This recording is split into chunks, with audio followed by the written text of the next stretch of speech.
butuh energi dan juga butuh biaya tentunya, tapi saya yakin ini juga sudah autopilot ya, berjalan pemetaan sosial ekonomi dan seluruh stakeholder. Kemudian tahapan bagaimana proses pembelajaran atau running serta adaptasi ini berjalan, kemudian perencanaan dan juga bentuk-bentuk intervensi sampai dengan tahap kelima yaitu implementasi program, kemudian Monef tentunya ya, Monef ini sudah satu paket dengan implementasi program, kemudian exit and sustainability plan. Nah, dalam hal ini ada banyak hal yang memang perlu kita coba gali ya, terutama poin tahapan pertama identifikasi masalah. Maka bagaimana sih cara-cara menggali masalah secara nyata dan potensi komunitas yang juga secara partisipatif. Jadi mulai dari Dex review, kemudian juga observasi lapangan, ini opsional saja. Jadi in-depth interview ini biasanya sering dilakukan ya, dengan para tokoh, dengan key person, ya, kemudian FGD dan survei-survei yang terkait. Oke, next slide. Nah, ini juga salah satu metode yang sudah sangat umum atau general dengan satu model Canva dan saat ini sudah kita tahu banyak sekali modified model Canvas walaupun di sini kata bisnis tapi sebenarnya kita lihat step-stepnya. Contohnya ini di berbagai program. Ini saya ambil dari salah satu sumber untuk contoh sentra ternak Garut di Jawa Barat. Namun kalau kita lihat matriks yang disusun ini juga bisa digunakan sebagai salah satu metode dalam perencanaan program. Ya, kita susun dulu sebenarnya key partnership ini siapa saja.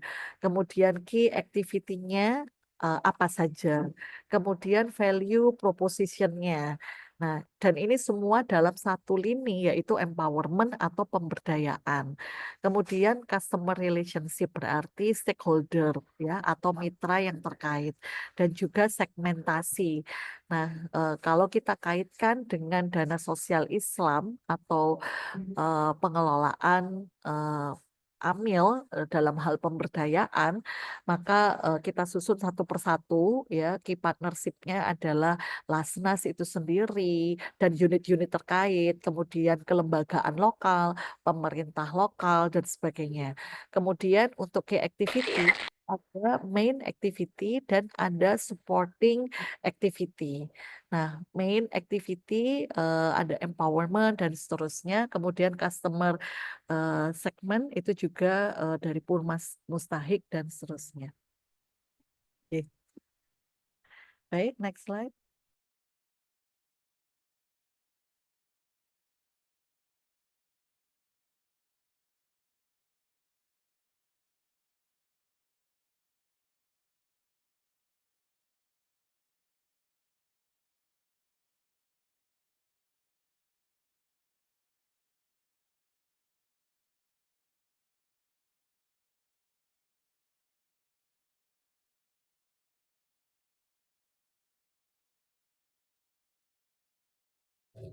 Baik.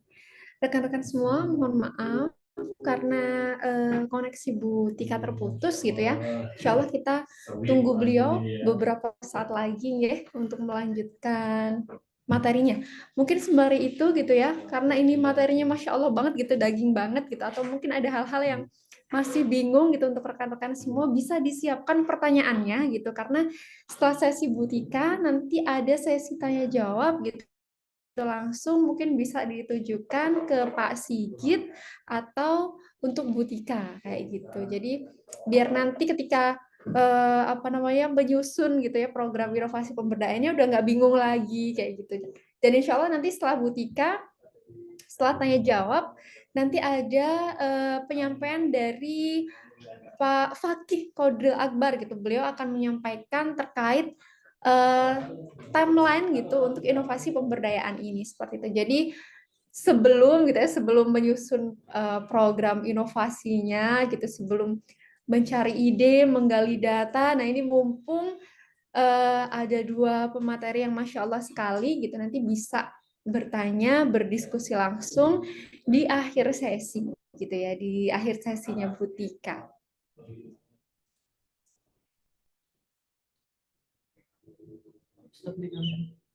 Enggak, aku lanjutin. Bu Ika ya.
Baik, ini sambil menunggu Bu Tika gitu ya, Prof Tika, teman-teman bisa gitu ya menulis pertanyaannya gitu. Ini sudah ada masuk satu pertanyaan gitu ya dari Kak Said Binul Haq.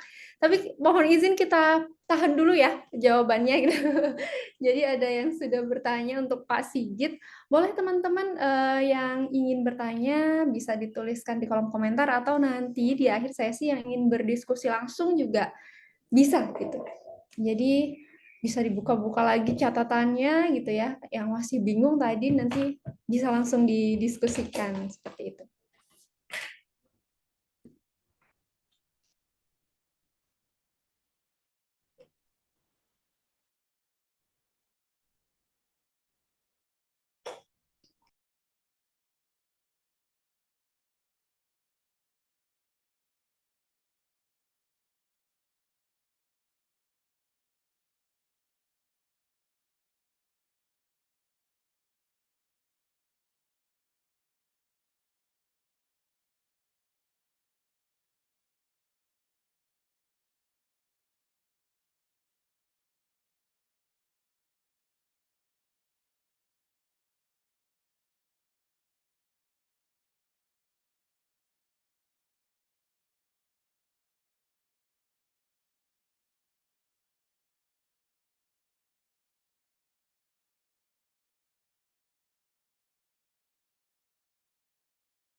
Ini Bu Tika nge-freeze ya?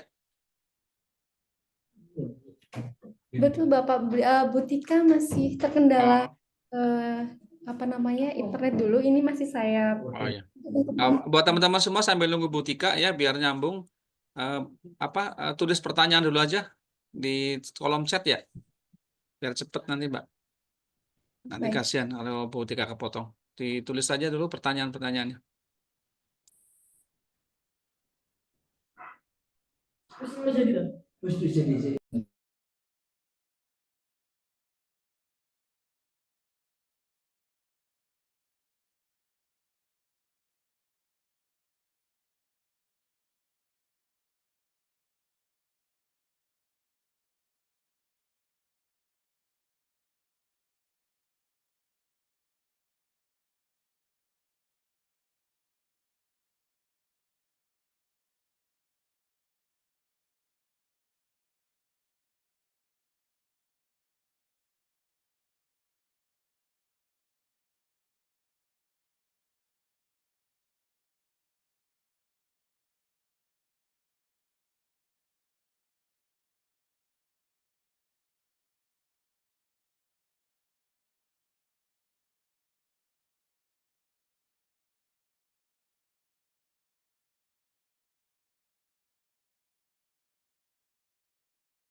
Atau saya jawab dulu aja ya Mbak Ika ya. Boleh Bapak, boleh. Ya. Jadi sambil menunggu, Oh ya, Mas ada Said satu ya. pertanyaan tadi Bapak. Pak Said Itu ya. Bu Ika Baik. mohon betul. Ah ini Bu Tika udah ada. Monggo dilanjut Bu. punten tadi Alhamdulillah. saya juga enggak berhasil. Tadi slide yang terakhir Mas Bintang, mohon bantuannya. Ya, yang tadi aja pendekatan aja. Sebelumnya, sebelum slide ini.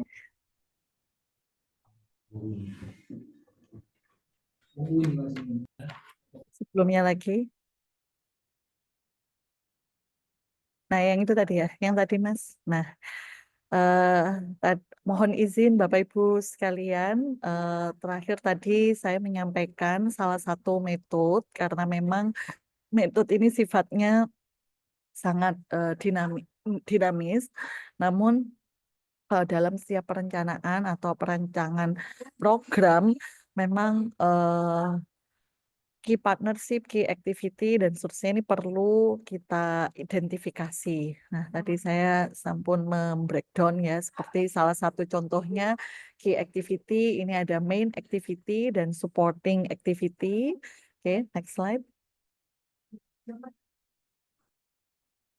Nanti bisa kita perkaya di sesi diskusi. Oke.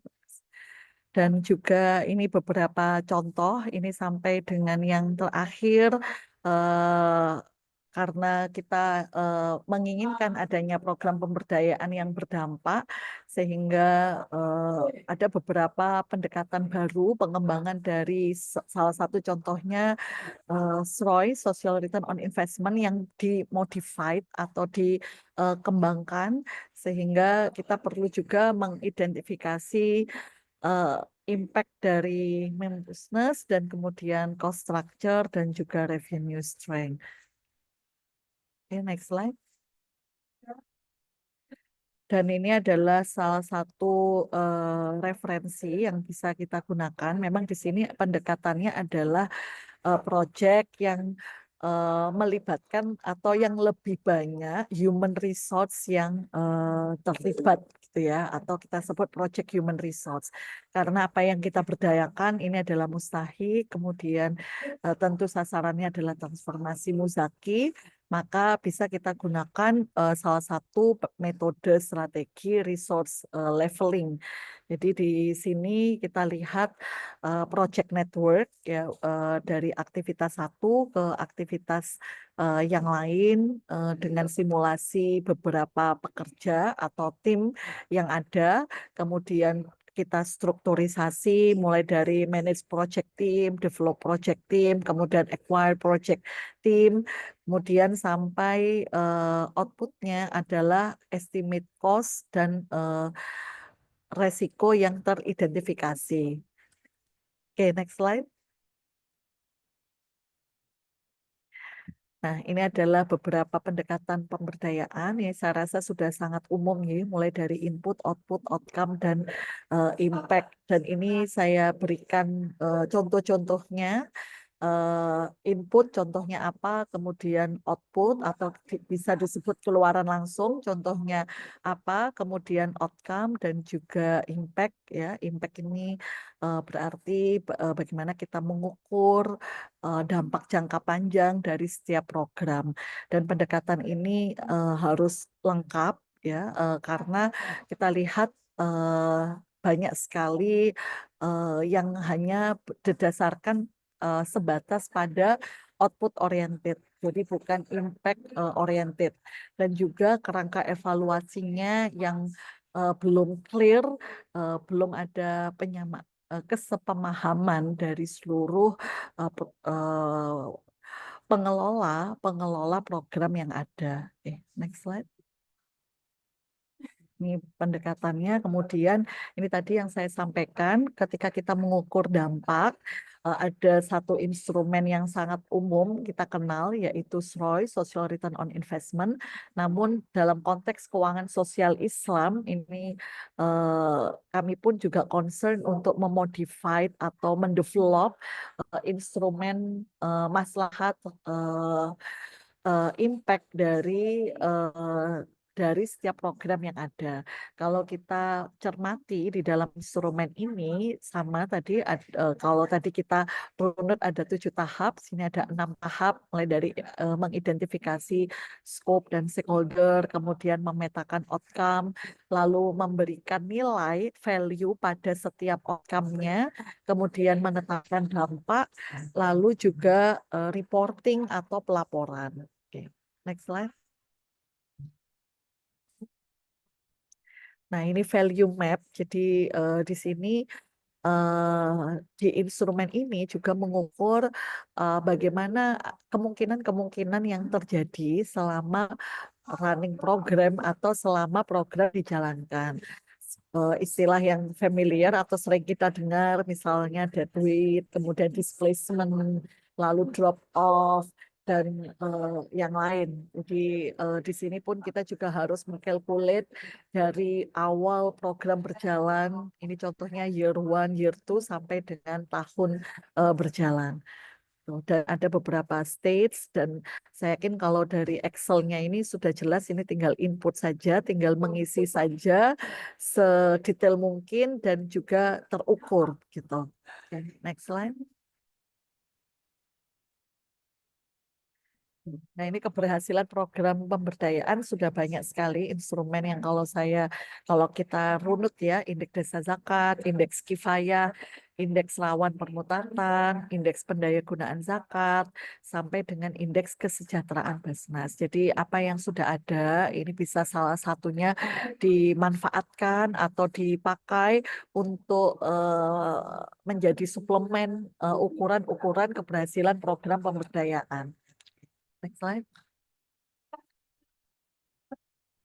Ini salah satu yang kami lihat, ini hasil wawancara dengan yatim mandiri dan juga kami olah, dan saat ini kami sedang menyusun juga dengan YM buku yang kami fokuskan pada uraian dan analisis model program pemberdayaan yang dijalankan.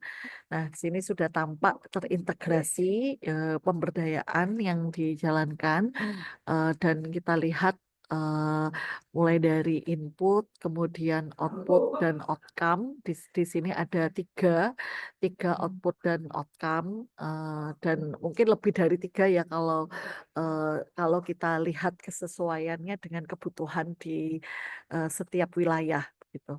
Next slide. Nah, ini saya rasa ini sampun sudah berjalan cukup lama dari berbagai program pemberdayaan. Ini menarik, tidak hanya sosial ekonomi, tapi juga berbagai ini ya bidang kepakaran ini yang senantiasa harus dioptimalkan untuk menuju program pemberdayaan yang efektif dan berdampak. Oke, next slide. Ini salah satu contoh atau gambaran atau ilustrasi yang ini saya paparkan, saya kutip dari Bank Indonesia. Jadi zakat wakaf, wakafnya wakaf tunai, dan kemudian zakat dan sinergi yang dibangun dalam kerangka pemberdayaan. Ini contohnya usaha mikro atau setara dengan nilai aset yang kurang dari 90 gram emas. Oke, next slide. Ini sebagai bahan literasi dan ini yang kami coba susun bagaimana integrated model atau model yang terintegrasi untuk dana sosial Islam, transformasi mustahik ke muzaki. Jadi kita susun dulu mulai dari supporting ekosistemnya, ekosistem pendukung, kemudian input proses, output, dan outcome. Di sini kami susun 2 instrumen zakat wakaf, otomatis ada amil, kemudian ada nazir, kemudian integrasi di sini itu juga ada 2, integrasi manajemen dan juga integrasi distribusi. Jadi integrasi manajemen ya mulai dari fase pemberdayaan dan seterusnya, stakeholder yang terlibat. Kemudian integrasi distribusi di sini kita buat leveling sangat miskin dan Mboten napa Prof. Kemudian kami susun dengan 4 tahapan ini sebenarnya penamaan saja 4ER karena kami yakin dari seluruh program yang ada pasti harus melewati keseluruhan tahapan yang kita beri nama ya supaya ini mudah untuk diukur ya dan diimplementasikan mulai dari economic rescue. Ya, di sini ada indikatornya sendiri, kemudian economic recovery, ini based on kajian penelitian kami dalam 3 tahun terakhir, kemudian economic reinforcement, dan yang terakhir adalah economic resilience. Jadi 4ER di sini yang kalau diimplementasikan, kemudian coba kita simulasikan di beberapa lembaga, maka dengan integrated model ini bisa atau mampu memberikan dampak transformasi 12% lebih baik untuk transformasi penerima manfaat daripada yang tidak terintegrasi atau daripada non integrated gitu. Nah, jadi nanti detailnya bisa kita sambung di diskusi. Oke, next slide. Nah, ini di penghujung materi karena sudah 30 menit lebih sebenarnya ini ya. Sustainability Index ini penting sekali. Jadi dan saat ini kita juga sedang menyusun indeks zakat framework agar mudah menstandarisasi tata kelola zakat baik yang amil dengan berbagai macam basisnya, baik berbasis ormas atau berbasis komersial sektor ya atau private sektor dan masih banyak lagi. Namun di sini kita coba susun beberapa waktu yang lalu Sustainability Index yang ini merupakan bagian dari rangkaian tahapan tadi, economic rescue, economic recovery, economic reinforcement, dan economic resilience. Jadi bagaimana program itu mampu mengintervensi jangka pendek dan bersifat relief. Relief itu artinya penyelamatan. Kemudian economic recovery ini intervensi bersifat mungkin tidak langsung fully produktif tapi semi produktif. Kemudian reinforcement itu investasi yang sifatnya jangka menengah, dan kemudian yang terakhir resilience ini tentu sangat bergantung pada bagaimana efektivitas integrated model antara zakat dan wakaf, dan tentu harapannya adalah mampu mendorong keuangan sosial Islam, social finance dan commercial finance. Jadi karena social sektor dan komersial sektor ini berdampingan ya, maka kita integrasikan antara social finance dan commercial finance. Next slide. Baik, demikian materi pun saya kirim ke panitia dan semoga nanti bisa kita sambung diskusi yang tentu harapannya bisa langsung diimplementasikan dan berdampak pada program yang tengah berjalan atau sedang dirancang. Terima kasih, saya kembalikan ke Bu Ika. Baik, terima kasih Prof. Tika atas materinya terkait metodologi merancang program pemberdayaan agar terukur, terencana, dan berdampak gitu ya. Dan alhamdulillah Bapak Ibu semua pejuang kebaikan Angga Yatim Mandiri, 2 materi gitu ya sudah kita dengarkan bersama-sama gitu dari pemateri yang pertama yaitu Bapak Sigit Iko Sugondo yang menyampaikan seputar mendesain dan menyusun program pemberdayaan. Kemudian narasumber kedua Prof. Dr. Tika Widyastuti SEMSI yang menyampaikan terkait metodologi merancang program pemberdayaan agar terukur, terencana, dan berdampak. Nah, insya Allah nanti sesi tanya jawab akan kita buka hingga pukul 11.30 seperti itu untuk selanjutnya dilanjutkan oleh Pak Faki gitu. Monggo gitu untuk rekan-rekan semua ambil pejuang yatim mandiri yang ingin berdiskusi dan bertanya kepada narasumber, nanti silakan ditulis pertanyaannya ditujukan ke siapa seperti itu. Di sini sudah ada satu penanya, tadi Pak Sigit juga sudah membacanya, seperti itu saya izin mengulang membaca Bapaknya. Jadi dari Kak Said Dinul Haq gitu ya, mungkin bisa ditulis namanya siapa, dari cabang mana, dan ditujukan ke siapa, seperti itu. Kak Said mungkin bisa diinfokan dari cabang mana gitu ya di kolom chat.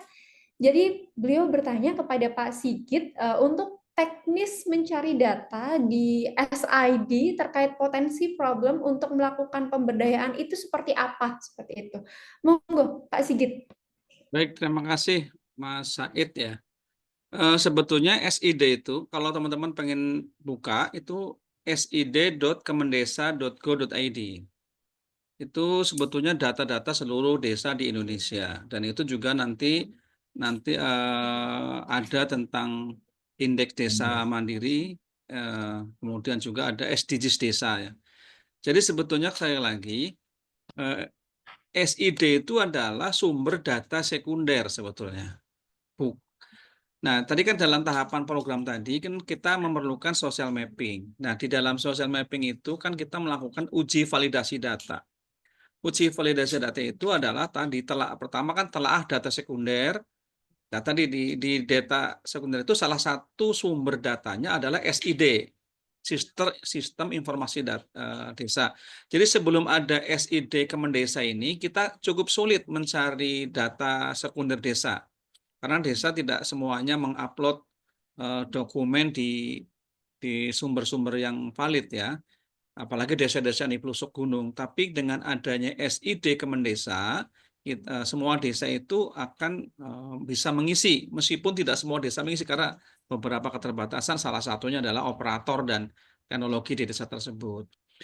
Nah, jadi SID itu adalah sistem sumber data sekunder ya, yang kemudian kita telaah. Nanti di dalam beranda itu, di dalam itu ada namanya Sapa Desa. Nah, di Sapa Desa itu Anda bisa ngetik berdasar provinsi, kabupaten, kecamatan, dan desa. Nah, kita bisa ngambil.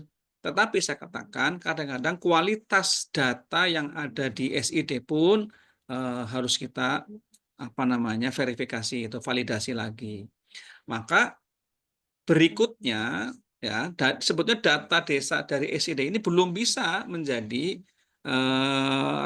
dasar untuk melakukan desain program, belum bisa. Jadi di dalam SID itu nanti ada data infrastruktur, ada data pendidikan, data kesehatan, dan sebagainya itu ada. Nah, itu sebagai informasi awal, namanya telah data sekunder tadi yang Bu Tika juga menyampaikan tadi. Nanti kemudian baru kita lakukan social mapping. Nah, di social mapping itu kita melakukan observasi. Nah, observasi dilanjutkan dengan in-depth interview atau wawancara gitu ya. Dengan itu nanti membandingkan tuh, memvalidasi data. Contoh begini, contoh ya. Kadang-kadang saya juga, ini pengalaman saya teman-teman semua, pengalaman saya pribadi. Saya mendownload data desa di SID. Gitu ya. Setelah kita bandingkan itu jauh sekali datanya. Jauh, benar-benar jauh. Sehingga ketika jauh antara data observasi, pemetaan sosial, FGD, in-depth interview, ya, wawancara kunci, kemudian menggunakan peta dasar spasial gitu. Begitu kita desain, kok ada yang salah? Gitu.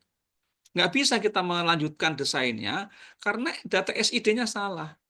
Jadi begitu kita teliti, ternyata orang menginput data yang salah. Dari mana terbuktinya? Dari batas desa. Batas desa utara, timur, selatan, barat, daya, ternyata desa tersebut itu bukan, yang saya assessment itu desa di Banten. Desa di Banten, Kabupaten Serang. Tapi yang diinput ternyata, yang saya download itu ternyata data di Kepulauan Riau.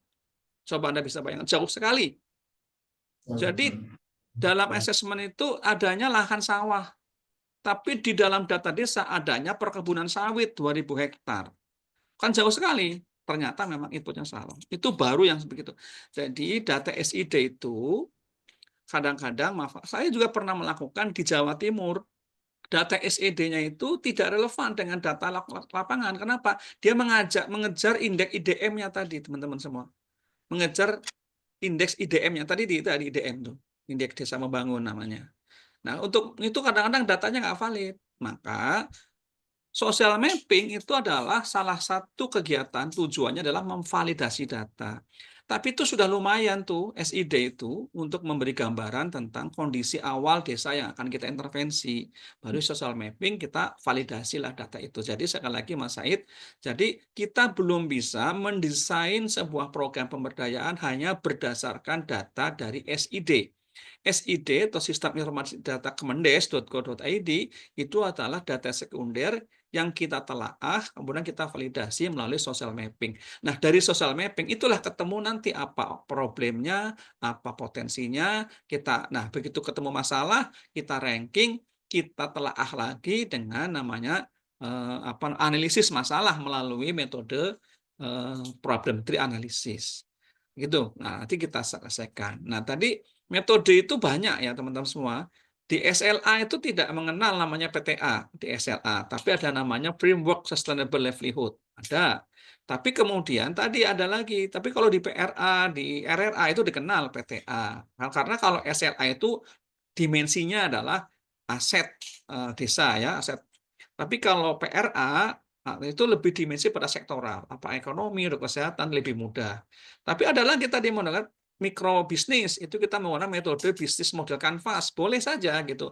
Metode itu tadi sangat dinamis, tergantung ruang lingkup dan tujuan kita melakukan pemberdayaan. Jadi sekali lagi SID itu sebagai telaah data sekunder yang saat ini itu valid ya kita karena sumbernya Kemendes, jadi sumbernya dapat dipertanggungjawabkan daripada kita ngambil data di Wikipedia. Di Wikipedia kan kadang-kadang tidak bisa kita pertanggungjawabkan. Ya, jadi kita tidak menghindari mengambil data dari Wikipedia, tapi kita lebih ada data sekunder ya yang secara reputasi kan Kemendes kan kita bisa kita akui. Tapi sekali lagi ya kan yang namanya data kan tergantung operator yang mengisi. Nah, nanti harus kita validasi di sosmed. Itu Pak Said, terima kasih Mbak Ika. Baik, terima kasih Pak Sigit atas jawabannya. Pak Said dari Tangerang ternyata sudah terjawab nggih, Pak Said? Jika sudah terjawab mungkin bisa kami lanjutkan gitu ya. Kira-kira siapa yang ingin bertanya atau berdiskusi langsung gitu. Kalau tadi sudah ke Pak Sigit mungkin ada pertanyaan untuk Prof. Tika. Nah, ini sudah ada yang masuk pertanyaan dari Pak Subhan dari Regional Office 3. Izin bertanya untuk Prof. Tika gitu ya. Dengan melihat segala tren dan isu nasional saat ini, misal mungkin terkait pangan dan pengangguran gitu ya. Ngapunten menurut Prof.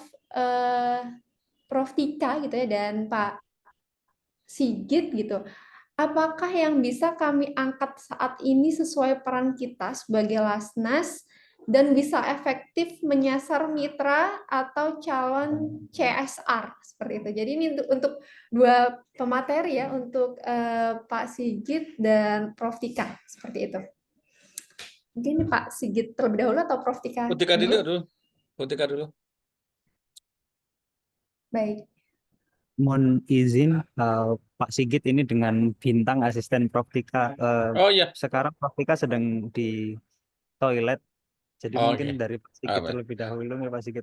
Terima kasih banyak ngapunten Mas Pak Bintang, Sigit. matur nuwun ya. Ya, jadi Pak Subhan ya, Masya Allah pertanyaannya bagus sekali.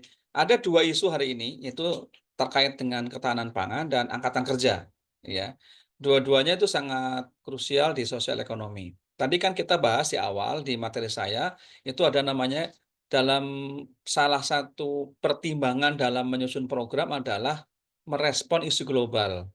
Ya, isu global, isu nasional itu salah satunya adalah ketahanan pangan, pengangguran, dan kemiskinan ekstrim. Itu tiga isu yang sangat luar biasa. Jadi apakah kita bisa merespon? Sangat bisa merespon. Sangat bisa merespon. Tetapi kemudian data nasional kita terlalu makro, kita harus bisa turunkan ke wilayah tertentu. Misalkan contoh tadi Pak Subhan di wilayah mana nih? Mohon maaf Pak Subhan, di wilayah mana? Misalkan atau tadi Pak Said ya Tangerang. Nah, berarti kita bisa Pak Subhan di mana? Wilayah mana? RO3 itu mana sih? Jawa Tengah dan Jawa Tengah. Timur sebagian, Pak. Oke. Ya, berarti kan kita bisa menghasilkan wilayah. Misalkan pengangguran di Jawa Tengah, pengangguran di Jawa Timur, ketahanan pangan di Jawa Tengah. Jadi isu ketenagakerjaan kan persatu adalah pengangguran existing. Ya. Yang kedua adalah angkatan kerja baru. Nah, itu dibandingkan dengan kesempatan kerja. Kan gitu ya. Kan pengangguran kan ada pengangguran terbuka, pengangguran tertutup kan. Kita bicara pengangguran terbuka namanya TPT, tingkat pengangguran terbuka. Itu akan persaingan antara pengangguran existing yang masih nganggur, ketambahan dengan angkatan kerja baru yang sedang mencari pekerjaan dibandingkan dengan kesempatan kerja yang ada. Nah, itu yang pertama. Yang kedua adalah pengangguran itu kan identik dengan kemiskinan.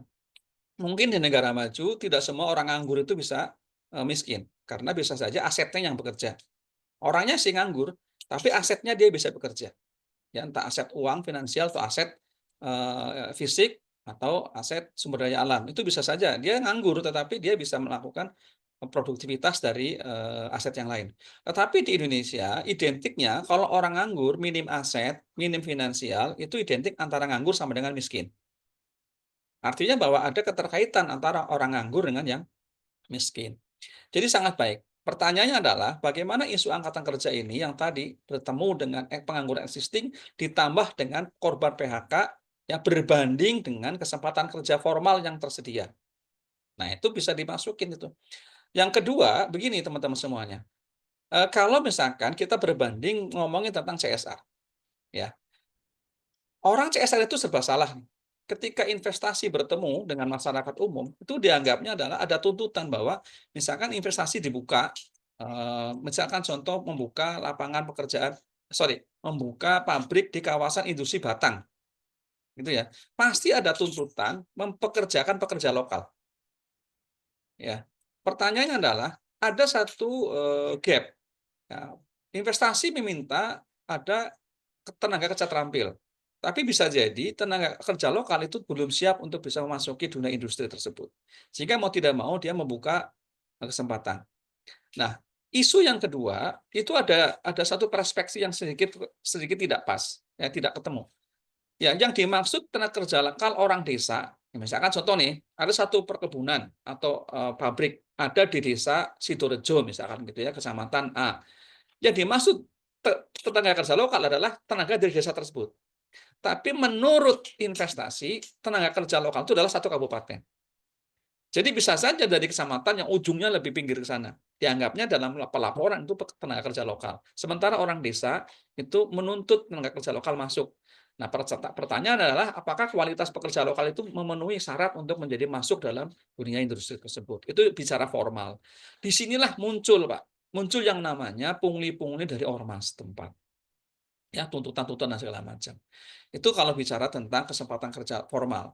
Tetapi kita sebagai lembaga zakat, karena lembaga zakat salah satu penerima manfaatnya adalah fakir dan miskin, dan salah satu penyebab kemiskinan itu relevan dengan pengangguran. Ya, pengangguran ada benang merah dengan kemiskinan, maka sangat relevanlah lembaga zakat masuk dalam isu ketenaga kerjaan, khususnya adalah TPT, tingkat pengangguran terbuka. Nah, kemudian, Pak, bagaimana kelengkapan ini relevansinya dengan kebutuhan donor? Kebutuhan donor juga sangat penting. Donor, terutama CSR, itu memerlukan kondusivitas yang baik dalam kelangsungan bisnis. Misalkan contoh begini ya, contoh, ada pabrik Honda misalkan ya, saya sebut namanya Honda saja.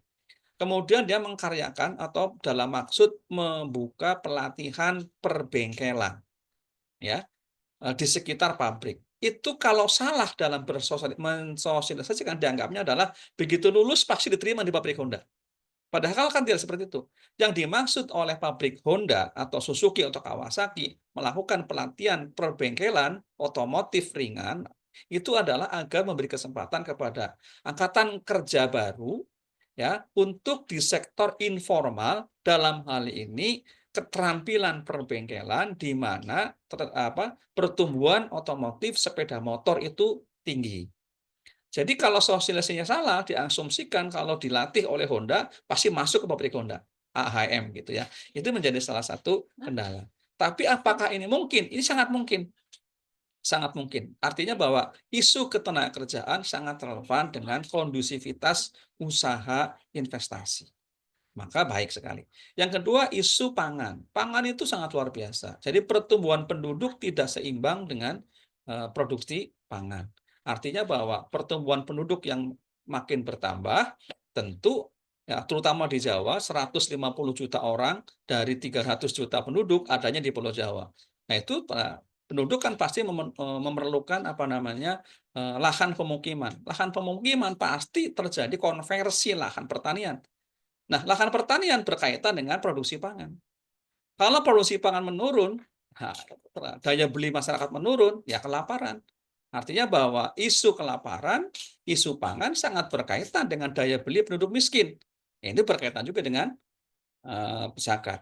Artinya bahwa zakat tidak salah dan sangat relevan kalau masuk ke sektor ketahanan pangan karena sangat berkaitan dengan urusan keberlangsungan hidup keluarga, khususnya adalah masyarakat berpenghasilan rendah. Ya, daya beli masyarakat miskin rendah, pangan harganya mahal, ya nanti terjadi kemiskinan yang luar biasa. Ya, kemiskinan ekstrim. Jadi penduduk miskin, jadi komponen komoditas yang dibelanjakan oleh penduduk miskin menurut penelitian itu paling besar adalah beras dan rokok. Itu komponen yang paling besar. Itu Mas Fakih ya salah satu bagian dari komponen belanja terbesar adalah beras sama rokok. Itu orang miskin juga begitu. Nah, kalau daya beli masyarakat miskin tidak mampu beli beras, ya terutama nanti asupan nutrisi, pangan, dan segala macam jadi berkendala. Jadi sangat relevan. Apakah isu pangan relevan dengan donor? Sangat relevan. Sangat relevan. Karena berkaitan dengan kelangsungan dan kondisivitas usaha. Jadi sangat relevan. Jadi isu-isu global itu sekarang bukan, jadi gini, pendekatan korporasi sekarang itu lebih kepada pendekatan keberlanjutan, sustainability business. Dan di sustainability business itu juga berkaitan dengan kondisivitas sosial, kecukupan pangan, dan segala macam.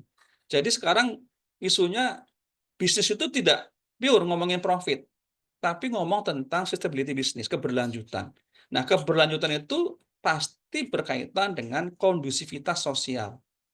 Nah, jadi itu yang paling penting. Jadi isu itu sangat penting menurut saya. Jadi teman-teman sudah relevan. Tinggal bagaimana cara tadi mempertemukan kebutuhan antara kebutuhan kita, kebutuhan donor ya, bisnis needs-nya si donor dengan kebutuhan atau kendala-kendala di komunitas dampingan. Jadi yang paling penting itu sebetulnya. Jadi saya juga menangani beberapa hal, terutama contoh lagi nih. Tadi Bu Tika menyampaikan tentang Bank Indonesia tadi ya. Bank Indonesia itu punya kepentingan tentang inflasi. Laju inflasi daerah sangat dipengaruhi oleh harga-harga pangan. Salah satunya adalah cabai, bawang, dan padi. Kenapa kok BI ngurusin cabai? BI ngurusin bawang, BI ngurusin beras. Karena 3 komoditas itu ditambah telur dan daging itu menyumbang tingkat inflasi yang tinggi di daerah. Nah, BI punya kepentingan itu. Punya kepentingan bagaimana mengendalikan laju inflasi daerah. Maka Anda kalau ketemu KPW Bank Indonesia, bicaralah tentang pertumbuhan ekonomi dan laju inflasi. Salah satu yang mempengaruhi inflasi adalah 3 komoditas utama kita, yaitu bawang, cabai, beras, dan tambah lagi daging sama telur. Kalau Anda masuk ke situ, kok saya kaget, kok BI ngurusin bawang? Karena dia punya kepentingan menjaga harga dan rantai pasok dari komoditas tersebut sehingga laju inflasi daerah terkendali. Itu saja dari saya. Terima kasih. Pertanyaannya kan tadi Anda bisa menjelaskan ini enggak di depan donor itu pertanyaannya. Oke, lanjut. Baik, terima kasih Pak Sigit atas jawabannya. Dengan pertanyaan yang sama dari Pak Subhan gitu ya. Tadi ditujukan kepada Prof. Tika juga seperti itu. Jadi ada Pak Subhan gitu, Prof. Tika dari Regional 3 yang bertanya gitu ya. Dengan melihat segala tren dan isu nasional saat ini gitu ya, misal mungkin terkait pangan dan pengangguran gitu, menurut Prof. Tika gitu, apakah bisa kami mengangkat isu terkait pangan dan pengangguran ini kayak gitu, dan sebagai Lasnas bisakah atau efektif menyasar mitra atau calon donor CSR sebagai kolaborator kita seperti itu. Ya, baik Bu Ika. Terima kasih Pak Subhan atas pertanyaan yang telah diajukan. Jadi sentral isu atau isu utama saat ini salah satunya adalah pengangguran. Kami di kampus arahan Pak Rektor ini kita semua akademisi ini harus fokus pada employability. Karena kalau kita bicara pengangguran ini bukan PR ya, apapun isunya bukan PR satu stakeholder saja. Karena pengangguran itu multi determinan ya atau multifaktorial. Bisa jadi karena memang kompetensinya tidak sesuai, eh, atau juga memang ketersediaan ya di tengah masifnya teknologi dan tentu faktor lain akhirnya mempersempit juga peluang kesempatan kerja dan pasti selalu ada gap yang signifikan antara demand and supply of labor. Jadi antara penawaran dan permintaan tenaga kerja itu selalu ada gap yang signifikan. Tentu saja tambahan kesempatan kerja baru tidak sesuai dengan tambahan lulusan baru di setiap tahunnya. Belum lagi kalau kita bicara pengangguran dari berbagai jenjang atau latar belakang pendidikan. Tuh.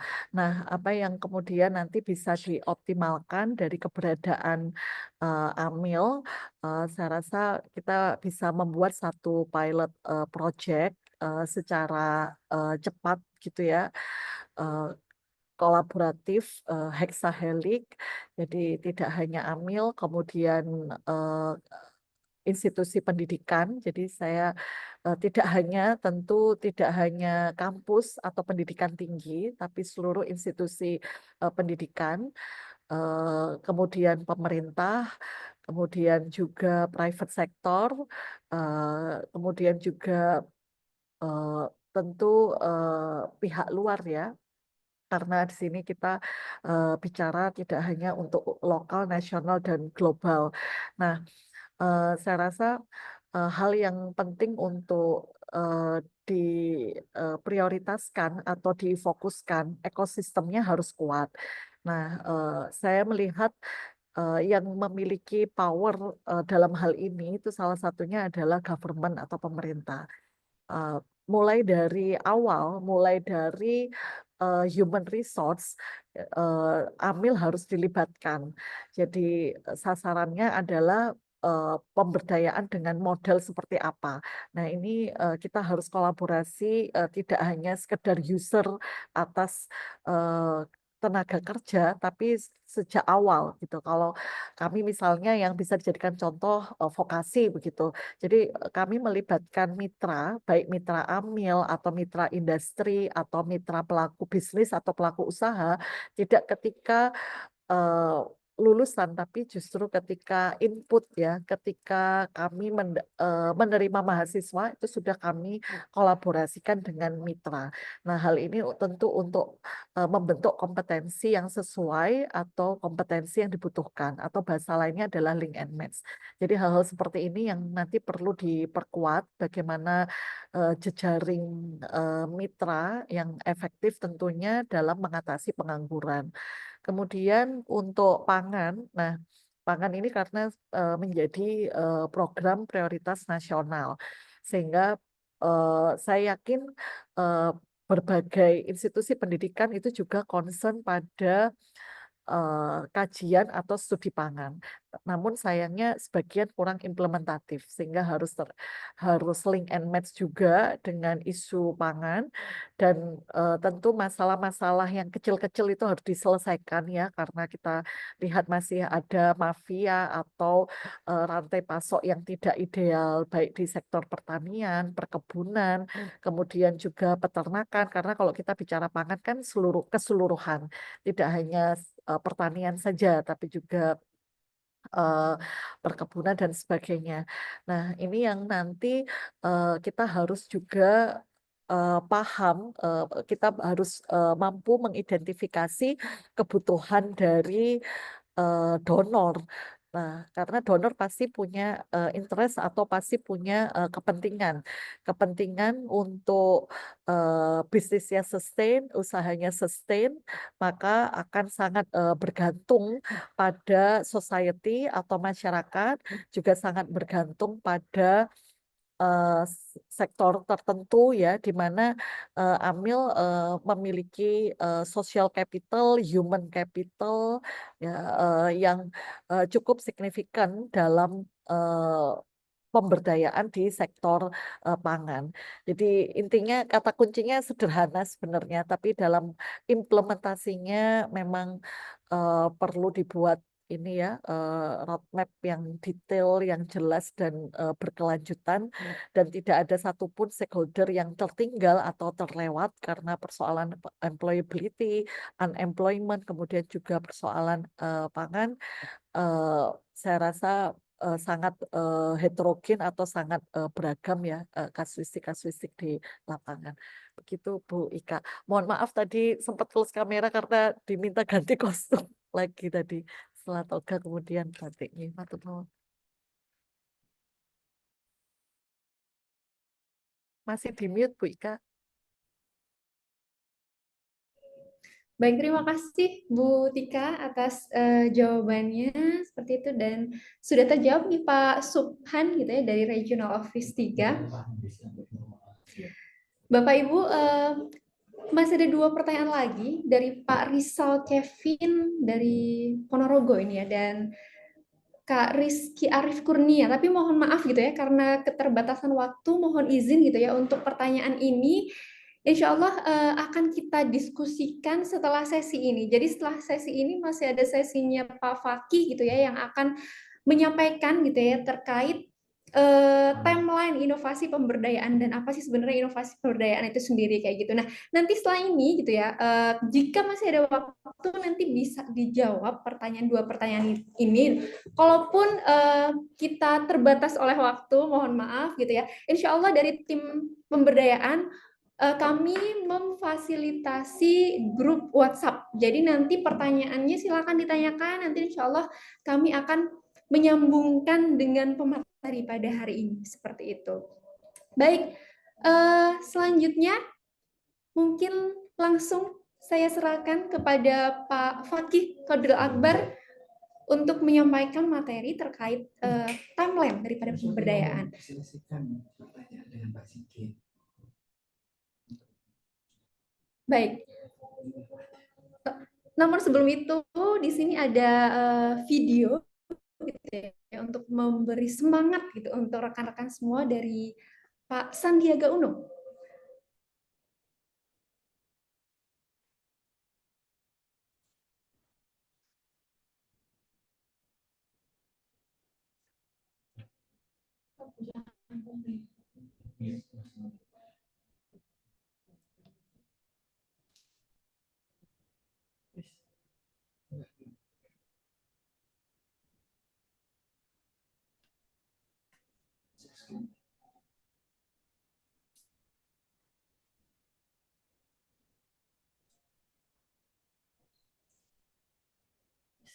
Ini Pak ya.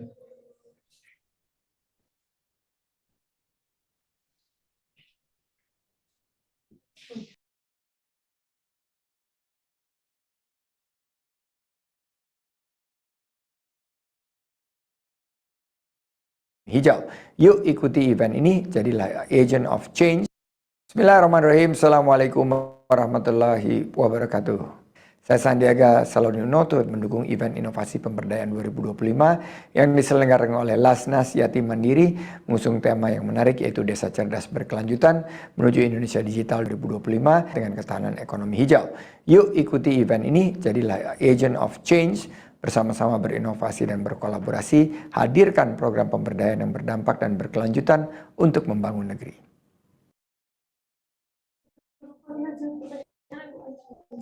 Masya Allah.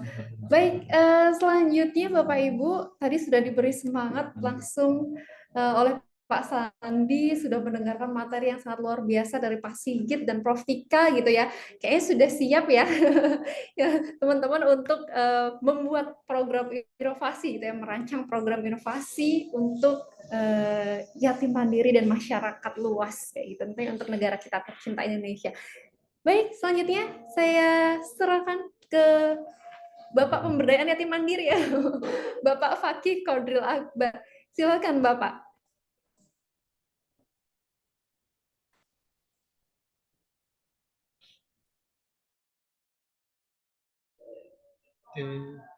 Cek, suara saya masuk Mbak Ida.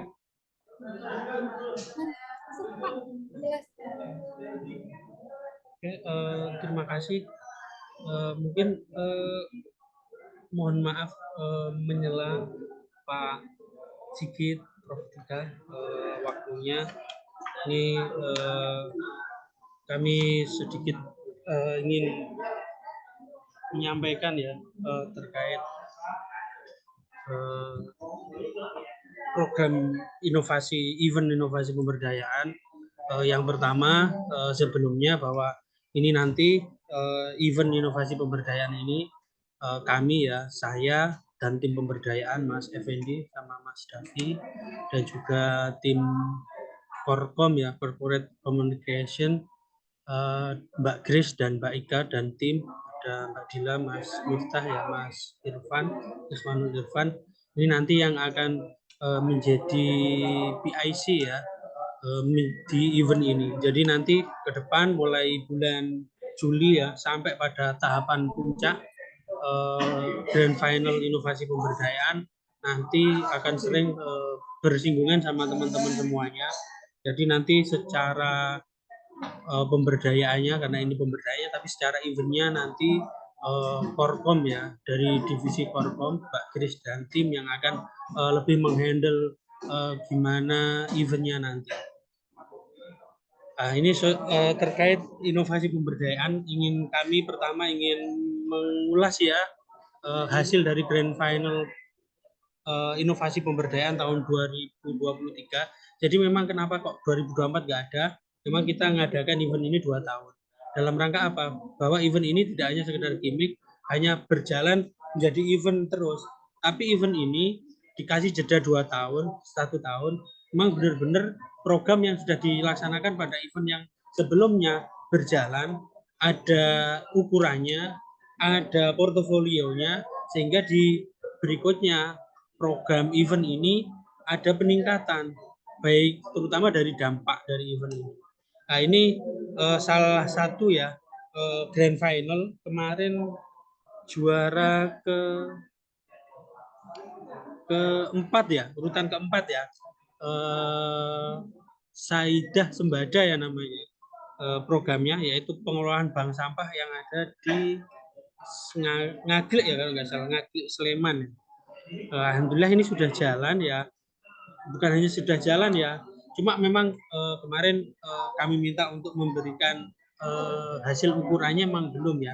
Ini hasil yang kemarin Grand Final tahun 2023, saat itu yang grade yang menginisiasi senior saya sendiri Mas Miko ya, Kepala Cabang Yogyakarta. Terus lanjut Mbak, berikutnya ya, ini implementasi programnya, dampaknya sudah ada semuanya.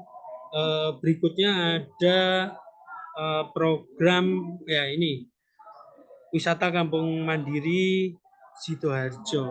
Ini salah satu kemarin juara ya, juaranya di event inovasi pemberdayaan yang pertama dari cabang Yogyakarta yang dulu diinisiasi ya oleh teman-teman, dan alhamdulillah program ini berjalan dan sering mendapatkan highlight ya dari stakeholder, dari pemangku kebijakan terutama yang ada di Kulon Progo maupun Jogja. Dan program di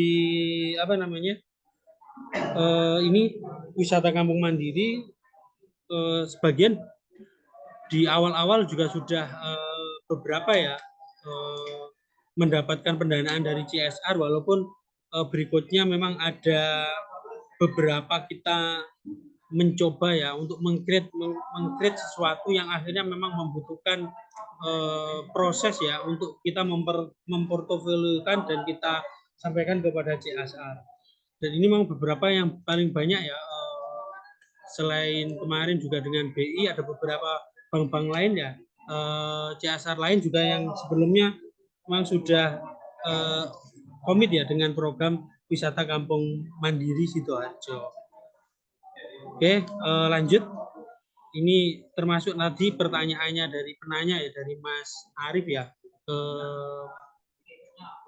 pemateri ya, Prof. Tika sama Pak Sigit, terkait ada beberapa kendala ya, tadi disampaikan di kolom chat. Lanjut Mbak.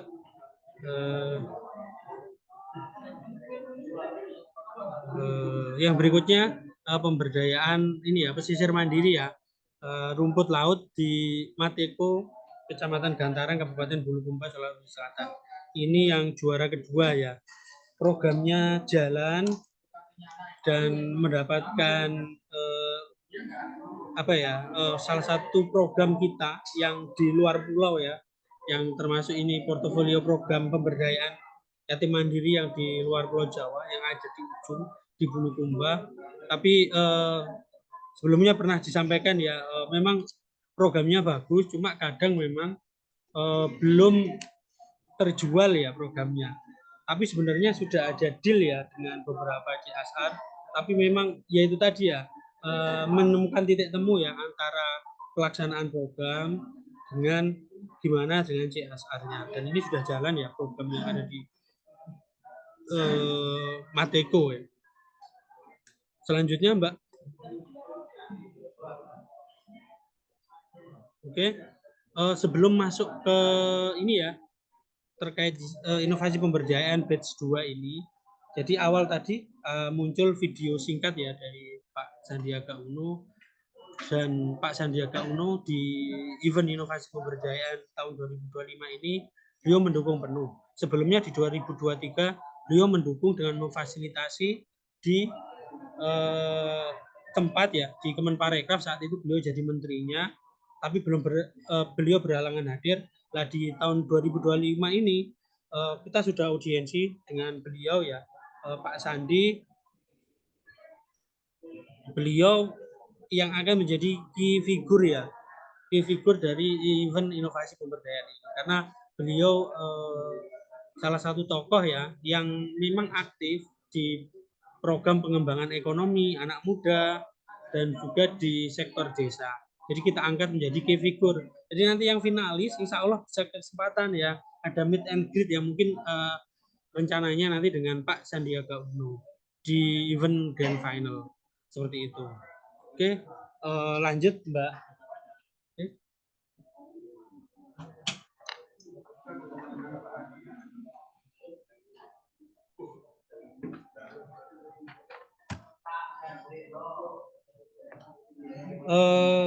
Berikutnya ini ya yang menjadi big way-nya ya, kenapa ini inovasi pemberdayaan ya, kalau kita sering menyebutnya YIP ya, Yatim Mandiri Inovasi Pemberdayaan.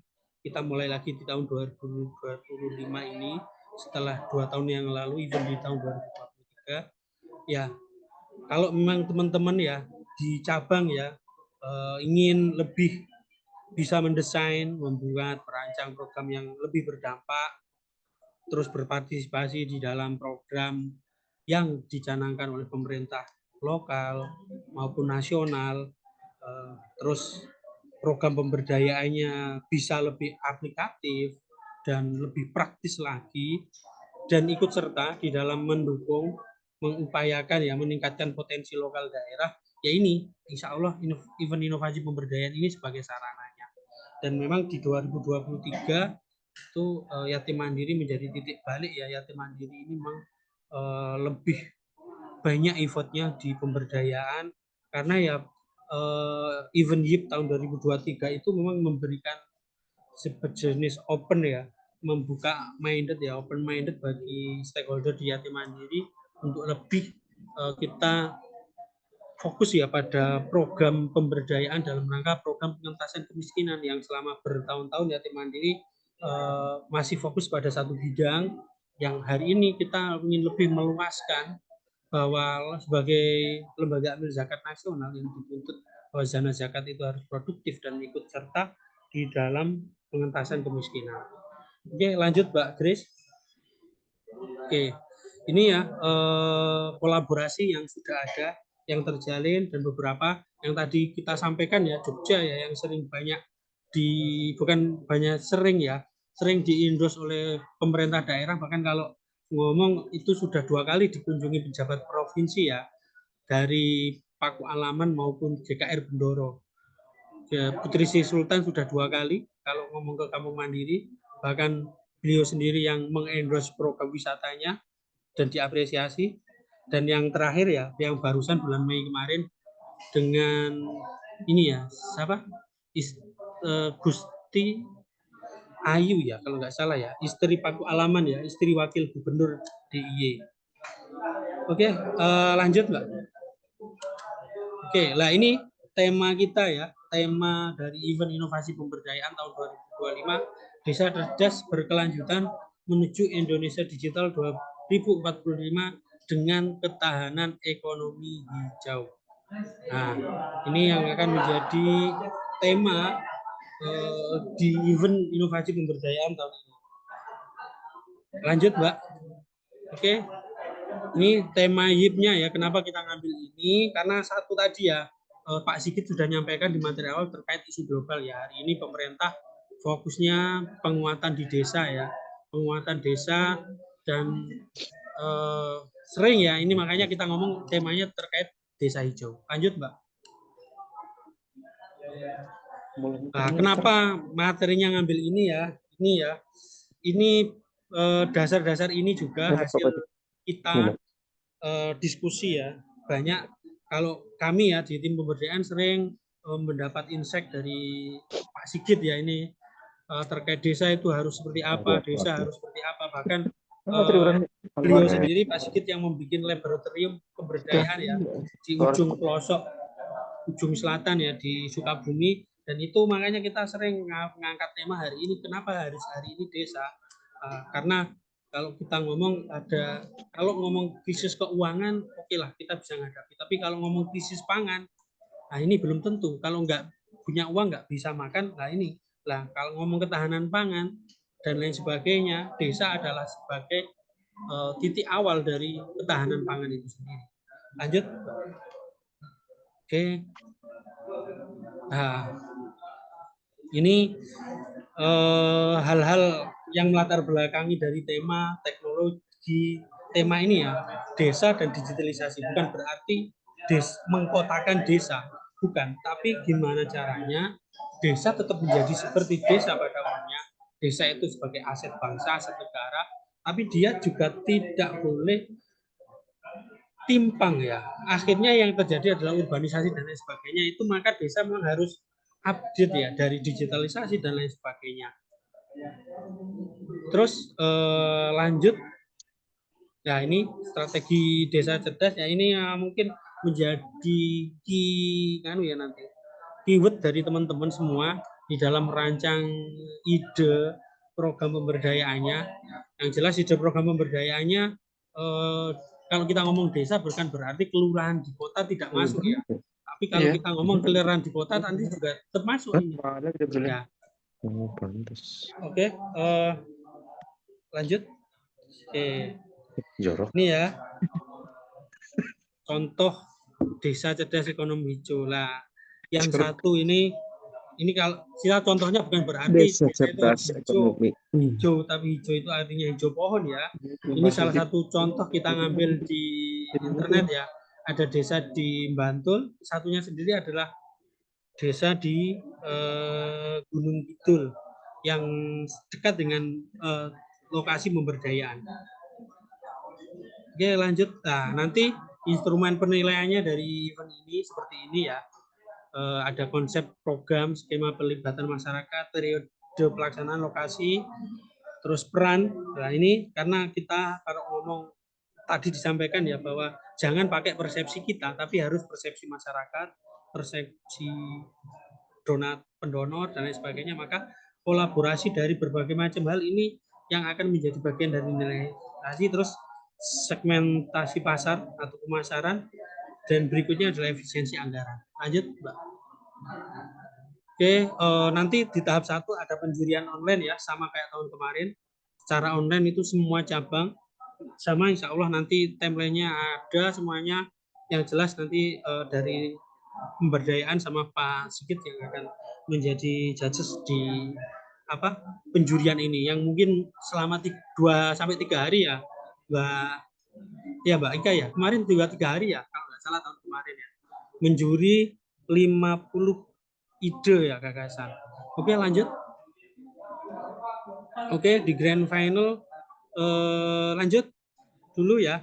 Oke, sebelum timeline, ini timelinenya ya, mulai hari ini kita sudah mulai hari ini kita membuka sosialisasi, mulai minggu depan kita sudah membuka usulan, dan setiap kita nanti saya tim pemberdayaan ya sama Mbak Rima sama tim Korkom ya akan menjadi konsultan teman-teman di cabang, termasuk nanti Mas gimana ingin membuat proposalnya, gimana memulai langkahnya, nanti kami open untuk gimana open discuss ya, termasuk juga gimana terhadap teman-teman yang ingin nanti memulai ini semua ya, assessment, social mapping dan lain sebagainya. Lanjut Mbak.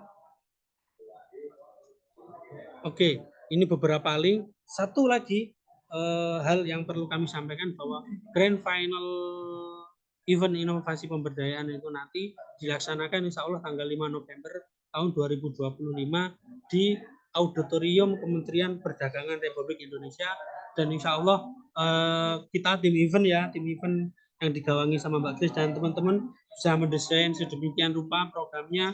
Insya Allah nanti ada dihadiri beberapa stakeholder, termasuk kita juga menyiapkan undangan dari mitra kita CSR dan lain sebagainya. Jadi grand final nanti selain dicuri oleh juri-juri yang praktis, expert di bidangnya, akan juga langsung di tempat kementerian. Dan insya Allah kita sudah deal di Kementerian Perdagangan dan sudah diagendakan untuk audiensi dengan Menteri Perdagangannya juga di event inovasi pemberdayaan ini.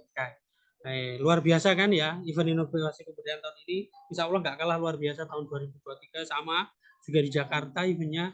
Jadi teman-teman yang sungguh-sungguh kalau bikin program yang bagus ya, dibikin semaksimal mungkin, seoptimal mungkin, sebagus mungkin, agar benar-benar merasakan ya nanti ke depan pengalaman di dalam menyusun program pemberdayaan dan juga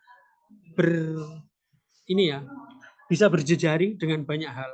Jadi nanti jenengan teman-teman semua akan banyak menjalin kerjasama jejaring dengan, kalau ngomong pemberdayaan bukan hanya dengan lokal figur saja, tapi sampai pada di level nasional figur-figur yang akan berjejaring sama jenengan semua, teman-teman semua di event inovasi pemberdayaan. Oke, itu dari kami, termasuk tadi ada link dan lain sebagainya. Monggo dilanjut di pertanyaan berikutnya Mbak Ika. Ya, jadi teman-teman yang kami dari tim Yatim Mandiri Pusat ya memotivasi juga memberikan ya semangat pada teman-teman untuk kita lebih baik lagi ya di tahun 2025 membuat event inovasi pemberdayaan, bukan hanya sekedar untuk ajang event dan perlombaan saja, tapi memang benar-benar program pemberdayaan ini bagus, memiliki dampak yang berkelanjutan seperti itu ya. Makanya bikin program jangan tanggung-tanggung, yang bagus sekalian. Kita sejak awal sosialisasi saja langsung dengan expertnya ya. Ada Pak Sigit ini panggilannya kalau di Profesor Pemberdayaan. Nanti kalau kita ngomong di tataran akademisi, ini Bu Tika yang sering aktif di dalam Islamic Social Finance ya. Jadi kalau teman-teman FOS itu kalau dari kalangan akademis ini Bu Tika yang sering. Nah, kalau dalam pemberdayaan ini Pak Sigit lah. Ini beliau berdua hadir ini di awal dalam rangka apa? Membrainstorming teman-teman semua. Biar apa sih? Biar memang benar-benar ini semua awal dengan hal yang kita nggak tanggung-tanggung ya, bagus sekali ya, biar dalam rangka di prosesnya teman-teman bagus sampai pada berikutnya. Oke, seperti itu. Jadi ayo yang semangat teman-teman ya. Kalau mau maju sampai bagus, lolos ke grand final, teman-teman nanti di Jakarta insya Allah akan bertemu dengan banyak figur ya. Termasuk tadi Pak Sigit sudah nyepil, teman-teman belum tahu ya, kalau yang finalis tahun kemarin udah tahu ya, ada Mas Muklis ya yang ada di forum ini ya. Beberapa itu tahu rasanya sebelum grand final itu diinkubasi dulu sehari sama Pak Sigit ya. Belum nanti meredeknya di saat grand final di hadapan stakeholder, belum lagi yang lain-lainnya. Dan ini insya Allah kita agendakan ya, tadi Mbak Grace sudah merancang event akhir tahun untuk yatim mandiri, salah satunya di event ini ya, inovasi pemberdayaan. Sangat mungkin kesempatan untuk berjejaring dengan banyak pihak, banyak figur. Okay? Jadi nanti teman-teman semuanya di seluruh daerah wilayah yatim mandiri, monggo nanti ada apa-apa bisa koordinasi sama kami tim pemberdayaan sama tim Korkom ya, Mbak Grace and tim ya. Jadi eventnya ini nanti yang desain memang Korkom, kami di pemberdayaan. Ya karena event pemberdayaan kan gitu. Itu mohon maaf Prof. Tika, Pak Sigit ini menyela, tapi dilanjut ke tadi ya diskusi terkait pertanyaannya. Ini sebagai ya selingan saja lah ya, biar tahu teman-teman harus lebih semangat lagi. Itu terima kasih Mbak Ika. Assalamualaikum warahmatullahi wabarakatuh. Waalaikumsalam warahmatullahi wabarakatuh. Pak Fakih, terima kasih atas arahannya gitu ya, atas arahannya dan membuka pengetahuan ke teman-teman gitu. Mungkin yang baru saja mengikuti inovasi pemberdayaan akhirnya tahu, oh ternyata inovasi pemberdayaan itu seperti ini ya gitu.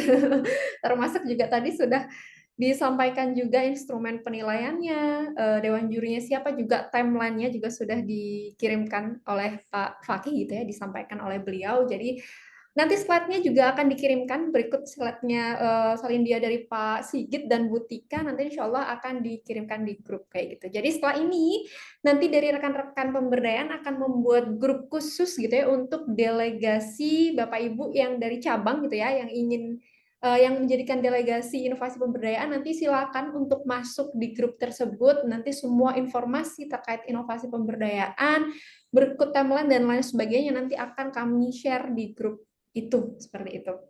Baik, karena di Surabaya ini sudah masuk waktu zuhur gitu, ini saya tawarkan ke Pak Sigit. Apakah masih berkenan untuk menjawab pertanyaan teman-teman, atau berkenan via WA gitu, WA untuk nanti kita sampaikan ke rekan-rekan di grup seperti itu. Karena ini nampaknya dari rekan-rekan juga sudah memasuki waktu sholat zuhur seperti itu. Kalau dibolehkan mah lanjut aja sebentar baru kita zuhur. Nanti takutnya kurang ini ya, kurang efektif nanti. Baik, siap. Jadi ini ada dua rekan yang bertanya. Dari Pak Rizal Kevin, sepertinya ini dari Ponorogo atau Madiun ya. Jadi ada 3 pertanyaan, gitu. Ada 3 pertanyaan. Yang pertama terkait program CSR, penilaian sekarang selain menggunakan Esroy, apakah ada penunjang penilaian yang lainnya gitu, dan selama ini yang sudah Bapak lakukan atau diterapkan di Indonesia, nilai ambang batas normal itu berapa Bapak? Itu pertanyaan yang pertama. Yang kedua, selama ini program CSR dalam pendampingannya itu standarnya berapa tahun dan maksimal berapa tahun kayak gitu. Nah, yang terakhir yang ketiga di tempat Pak Rizal di Magetan, Madiun atau Ponorogo itu terkait program CSR yang berbasis wisata, itu kenapa banyak mengalami down di tahun ketiga sampai kelima gitu. Bukan hanya CSR tapi di perorangan juga banyak mengalami down gitu. Bahkan langsung tutup padahal uang yang dikeluarkan sudah tidak sedikit atau ratusan juta seperti itu. Monggo Bapak. Saya dulu ya. Baik, Baik. terima kasih. Gini Mas, tadi Bu Tika sudah menyampaikan tentang metode pengukuran SROI ya. Jadi SROI itu kan diukur itu untuk mengetahui seberapa besar ya antara nilai investasi yang diberikan oleh CSR terhadap dampak sosial yang telah dicapai. Nah, dampak sosial itu untuk memudahkan dengan SROI itu kemudian di monetizing ya, dinilai uangnya. Ya, gitu. Jadi misalkan contoh kalau sudah pelatihan itu, berapa sih nilai uangnya? Dia kasih sponsor 50 juta, pesertanya 30. Nah, yang di dalam output itu kan pasti sifatnya adalah kualitatif dan kuantitatif jumlah orang dan materi pelatihan. Nah, kemudian dihitunglah berapa sih nilainya, pengetahuan apa yang didapat, gitu. Nanti dikuantifikasi itu, di monetizing, dicatat seberapa nilainya. Nah, yang penting tidak overclaim. Tadi metodenya Bu Tika sudah menyampaikan. Itu gambarannya. Nah, kemudian apakah ini penting, sangat penting, karena nilainya tuh harus di atas 1. Nilainya pasti harus di atas 1. Tetapi kemudian kalau 1,2 gimana?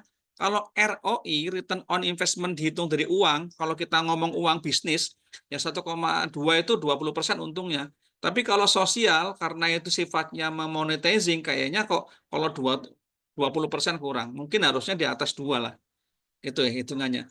Jadi ada beberapa penilaian lah, kalau SROI itu harusnya ya jangan 1,2. Kalau ROI ya mungkin lah kita bisa menghitung untung 20%. Tapi kalau SROI kayaknya 1,2 terlalu kecil. Kita biasanya lihat di atas 2, 2 atas 3 biasanya. Tapi jangan overclaim. Nah, apakah itu penting? Penting sekali. Tetapi kemudian ada nggak ukuran lain?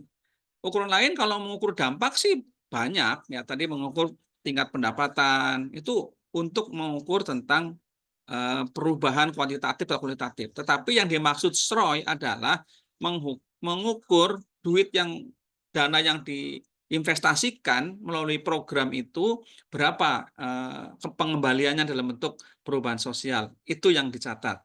Tapi kalau investasi kambing kan saya ngasih modal 100 juta, dalam tahun ini saya berapa pengembalian. Itu kan uang gampang dihitung. Ya, jadi misalkan kami modal 100 juta, kemudian saya ngitungnya dapat untung dari kambing 30 jadi 130 kan berarti kan 1,3 ya. Gampangannya kan gitu. Tapi kalau sosial ya CSR pengen ngitung. Kalau saya berkontribusi kepada program Anda senilai 100 juta, berapa sih nilai pengembalian yang kita terima dalam bentuk perubahan sosial. Nah, itu gambarannya begitu. Tetapi kemudian apakah tahun 1 itu sudah bisa diukur? Ya semuanya bisa diukur. Cuman kan sama ROI juga kalau ROI-nya 3, sekian 3 tahun baru kita ukur 1 ya mungkin masih rugi kan gitu. Cara kan sama analoginya. Tapi kita harus mempertimbangkan bahwa pelaporan dana CSR itu kan per tahun. Itu yang kadang-kadang kita terjebak oleh CSR itu mereka melakukan per tahun. Maka harus ada titik temu bahwa kita memang dananya per tahun, dilaporkan per tahun, tapi pendanaannya multi-year, tahun jamak. Jadi kita harus pahami sepakati itu. Jadi kalau mau ukuran ya disesuaikan. Kalau misalkan contoh ROI-nya ketemunya harus ketemu sekian tahun gitu ya baru untung gitu misalkan. Ya kita sampaikan juga. Tahun pertama Bapak belum ketemu lah gitu ununya kan kita ada proyeksinya. Jadi kalau kita ngukur feasibility study bisnis kan ada proyeksinya sekian tahun PIP-nya berapa, NPV-nya berapa kan dihitung. Nah, kalau di program juga kita bisa memproyeksikan. Nah, di mana proyeksinya dari log frame tadi itu, log frame. Nah, yang kedua adalah penyeimbang itu pengukuran dampak bukan cuma SROI, ada juga namanya human interest story ya. Human interest story itu adalah cerita-cerita kisah perubahan sosial melalui nama MSC, most significant change, perubahan yang paling signifikan. Itu juga ada metode pengukurannya. Jadi bukan cuma kuantifikasi dari sosialnya melalui SROI, itu hanya metode saja. Tapi kemudian ada juga MSC tadi, most significant change lewat namanya human interest story, HIS. Ya. Ada namanya perubahan sosial, story gitu. Ada ketiga namanya saya lupa. Itu bisa diukur. Itu teman-teman bisa mengukur juga yang sifatnya itu indeks kepuasan masyarakat, IPM. Nah, IPM itu juga penting. Jadi jangan sampai kan gini, kalau SROI itu kan bisa jadi hanya menggambarkan pengembalian. Tapi pertanyaannya seberapa banyak orang puas terhadap program CSR yang dilakukan. Nah, itu namanya IPM, indeks IKM, indeks kepuasan masyarakat. Itu nanti diukur, ada pengukuran juga. Ya, stakeholder desa itu diukur. Itu IKM. Jadi kalau di CSR itu ada 3 tuh. Ada SROI, ada perubahan sosial, ya, change story yang menggunakan MSC, ya, kemudian HIS, ya, human interest story. Yang ketiga adalah jadi lupa dah tuh yang ketiga itu tadi. IKM, indeks kepuasan masyarakat, itu diukur 3. Nah, kalau dalam perencanaan yang penting komponennya bisa ada gitu sehingga pada saat pengukuran kita komplit. Nah, kemudian yang kedua adalah berapa tahun CSR? Sampaikan saja bahwa multi years, tapi kita harus memahami bahwa penggunaan anggaran dan pelaporannya itu per tahun. Tapi kita harus menyampaikan bahwa ini pembiayaan multi years. Jadi tahun pertama kita kasih laporan, tahun kedua sambil melakukan perencanaan tahun kedua. Akan begitu komplit. Tuh.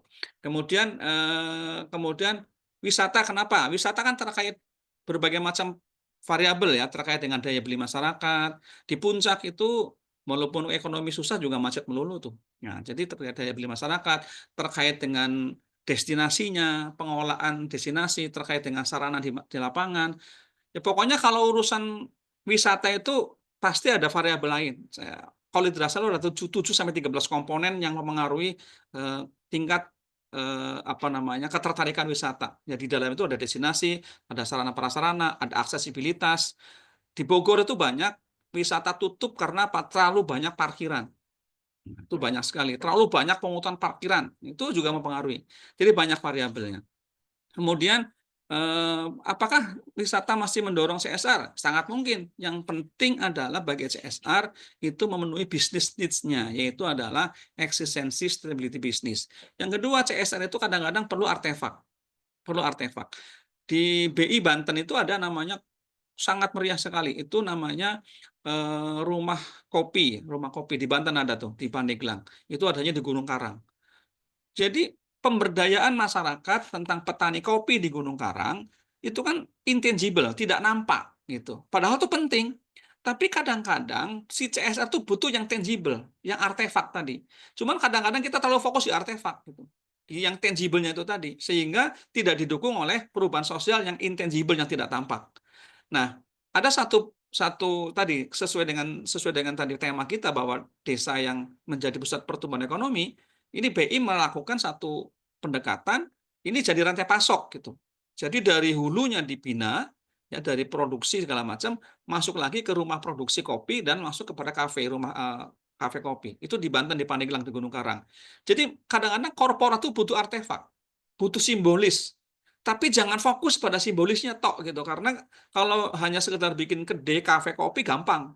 Mau modal 3 miliar juga disulap gampang. Tapi pertanyaannya sustain nggak? Nah, kita bicara rantai pasok yang sifatnya adalah intangible. Nah, itu tadi. Jadi menurut kita cukup baik. Tadi yang sampaikan Mas Fakih sangat baik ya. Mungkin kita nanti di sesi berikutnya kita jelasin urut-urutannya. Ini temanya desa sudah sangat bagus. Itu saja dari saya. Kemudian apalagi kenapa kok masyarakat susah perspektif itu tadi. Masyarakat itu selama ini kita harus mengedukasi masyarakat. Jadi partisipasi masyarakat itu di awal sudah sejak melakukan asesmen sudah dilibatkan. Tapi kalau kita tiba-tiba datang satu paket, membawa paket program, ya dianggap bantuan biasa. Padahal simpel saja ngomongnya tentang kita bawa bantuan domba 1 pasang atau 5 pasang. Itu antara pemberdayaan peternak dengan bantuan domba itu beda tipis. Tergantung dari metodologi kita melakukan intervensi program. Kalau kita dari awal sudah ngomongin tentang bicara dilibatkan tentang kemandirian tadi, pertumbuhan pendapatan rumah tangga, pengentasan kemiskinan, dan memang problemnya di situ adalah bakalan domba gitu, maka dia bawa, oh ya saya butuh bakalan domba yang berkualitas gini-gini, mas kita datangkan. Itu sudah masuk pada proses intervensi yang dimulai dari asesmen dan keputusan tujuan baru masuk. Tapi kalau tiba-tiba Anda bawa domba, ya dianggap bantuan. Nah, ya diterima gitu. Besok entah jadi sate domba atau kari kambing itu lain persoalan, karena kita sudah melakukan pendekatan yang kurang pas ketika implementasi. Gitu ya. Terakhir tentang peran pemuda di wisata. Ya, pemuda itu bukan cuma di wisata sebetulnya. Memang, tapi yang menarik garis bawah tadi Bu Tika tadi menyampaikan, kebetulan Bu Tika ini kan dekan vokasi ya. Jadi begini, wisata itu identik dengan sektor ekonomi kreatif. Itu wisata. Jadi identik dengan sektor ekonomi kreatif. Dan pemuda hari ini itu lebih cenderung lebih menyukai sektor ekonomi kreatif. Harusnya ada titik temunya nih. Kalau sektor ekonomi kreatif ditangani oleh generasi yang lebih interest terhadap ekonomi kreatif, itu mestinya pas. Nah, pertanyaannya adalah, teman-teman bisa mempertemukan nggak antara sektor wisata di ekonomi kreatif dengan pelaku ekonomi kreatif? Nah, ini titik temunya. Jadi menurut saya, hari ini jangan sampai bahwa kita itu sektor pangan misalkan. Sektor pangan diproduksi bisa jadi sekarang hari ini konvensional itu adalah generasi kolonial. Tapi dengan pendekatan teknologi smart agriculture dan smart farming itu sudah dibawa ke ranah ekonomi kreatif tuh pertanian itu. Sehingga sektor pangan itu bukan cuma masalah macul, bukan cuma masalah bagaimana padi itu, gabah itu naik produksi, tapi bagaimana peningkatan produktivitas, efisiensi, efektivitas produksi, hingga nilai tambah itu melalui pendekatan ekonomi kreatif. Dan ini hanya bisa dilakukan oleh generasi ekonomi kreatif gitu. Ya, generasi Gen Z ini. Jadi perlakuannya harus perlakuan smart farming, berbasis teknologi, nilai tambah gitu. Itu jadi menarik. Jadi kayak tadi, Kopi itu di hulu itu produksi. Tapi ketika kopi sudah menjadi americano, sudah menjadi latte, itu ekonomi kreatif yang dibayar servisnya, bukan kopinya. Kalau kopi biasa tetap saja kopi yang pakai gelas plastik itu Rp5.000. Tapi kalau sudah jadi americano di kafe jadi 15.000. Karena kita masuk ke dalam sektor ekonomi kreatif. Dan itu sudah bisa masuk dalam sektor pariwisata. Itu permasalahannya. Jadi kita bicara tadi Mas Fakih menyampaikan desa digital, desa cerdas, desa ekonomi hijau. Ekonomi hijau kan ekonomi yang ramah lingkungan. Yang kita bicarakan adalah ekonomi hijau. Ekonomi yang ramah lingkungan, yang punya nilai tambah, cerdas karena kita bisa masuk dalam sektor ekonomi kreatif. Itu sih dari saya, karena sudah siang, kasihan teman-teman sudah ini juga ya. Jadi mudah-mudahan nanti ya syukur-syukur ada inkubasi lanjutan gitu ya dalam ini kan baru brainstorming rasa Mas Fakih, rasa-rasa ditambahkan sedikit lagi saja diskusi kita. Terima kasih. Assalamualaikum warahmatullahi wabarakatuh. Waalaikumsalam warahmatullahi wabarakatuh. Terima kasih Pak Sigit atas jawabannya, dan Bu Tika yang barangkali masih ada di ruang virtual ini gitu ya. Sebenarnya masih ada satu pertanyaan, tapi qadarullah kita dicukupkan oleh waktu gitu ya. Tadi Pak Sigit sudah mention Pak Fakih, barangkali ada inovasi ada inkubasi selanjutnya gitu yang akan menampung pertanyaan gitu atau diskusi dengan teman-teman yang lain. Tapi nanti gitu ya, setelah proposal Salindia dan poster sudah selesai sebelum bertolak ke Jakarta gitu. Insya Allah kita juga akan mengadakan inkubasi kedua kayak gitu. Jadi bisa diskusi di situ atau nanti bisa diskusi kita lanjutkan di grup WhatsApp seperti itu. Nah, Bapak Ibu semuanya, alhamdulillah untuk inkubasi inovasi pemberdayaan di hari ini mulai pagi tadi sampai siang ini gitu ya. Kita sudah mendengarkan bersama-sama materi dari Pak Sigit Iko Sugondo, dari Prof. Tika juga, dari Pak Fakih, seperti itu sudah dijelaskan juga timeline dan lain sebagainya gitu. Ini menjadi awal ya untuk kita melaksanakan agenda, insya Allah akan menjadi agenda 2 tahun sekali mungkin ya, terkait perancangan inovasi program pemberdayaan di yatim mandiri seperti itu. Ini sebagai tanda kita mulainya gitu, dan monggo Bapak Ibu setelah ini saya ingatkan lagi untuk mengirim delegasi pesertanya gitu untuk kita gabungkan di grup WhatsApp dan mulai memikirkan seperti itu judul apa gitu, terus rancangan seperti apa, inovasi apa yang mau diikut sertakan dalam program inovasi pemberdayaan ini seperti itu. Baik, rasanya sudah cukup ya, sudah cukup pertemuan kita pada hari ini Bapak Ibu gitu ya. Sekali lagi saya ucapkan terima kasih kepada pemateri pada hari ini, Pak Sigit, Prof. Tika, Pak Fakih. Juga terima kasih kepada rekan-rekan semuanya, Amil Pejuang Kebaikan Yatim Mandiri gitu ya, yang hari ini hadir mulai dari pagi sampai siang gitu. Semoga menjadi berkah gitu ya, dan tentunya semangat gitu untuk merancang inovasi pemberdayaan untuk yatim mandiri dan untuk umat, untuk Indonesia seperti itu. Baik, dari saya sebagai pemandu acara sekaligus moderator, izin untuk undur diri seperti itu. Jika ada salahnya saya mohon maaf, jika ada benarnya itu. Foto bersama dulu. Baik, sebelum ditutup, izin untuk foto bersama terlebih dahulu. Silakan menggunakan gaya terbaiknya gitu ya kameranya. Cam semua teman-teman. Ini abang-abangnya langsung dari Mbak Grace ya, kata yang foto Mbak Grace berarti. Silakan on cam semua teman-teman, dari Mas Makassar, dari Ismi Yati, silakan on cam semua. YM Banyuwangi, Mas Fauzi Kurniawan.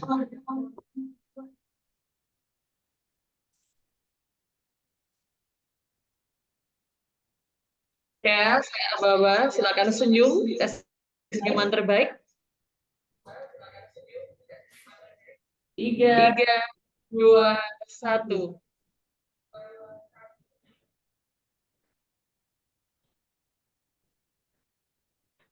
Oke, slide nomor 2.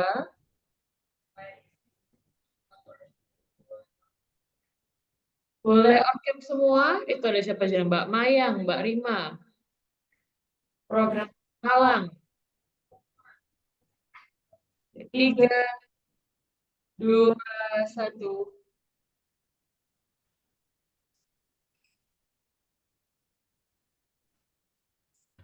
Oke, yang ketiga. Boleh on cam semua ya. Ini kalau nggak ada on cam ini. Yang slide ketiga ini. Boleh on cam dulu Magetan. Mas Sof.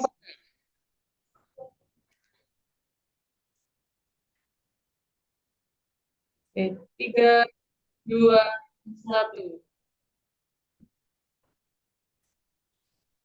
Oke, terima kasih. Oh ya, sebelumnya ini mau ada link absensi. Gimana ini? Oke, bentar. Bisa diisi dulu ya teman-teman link absensinya. Ini saya kirimkan di kolom.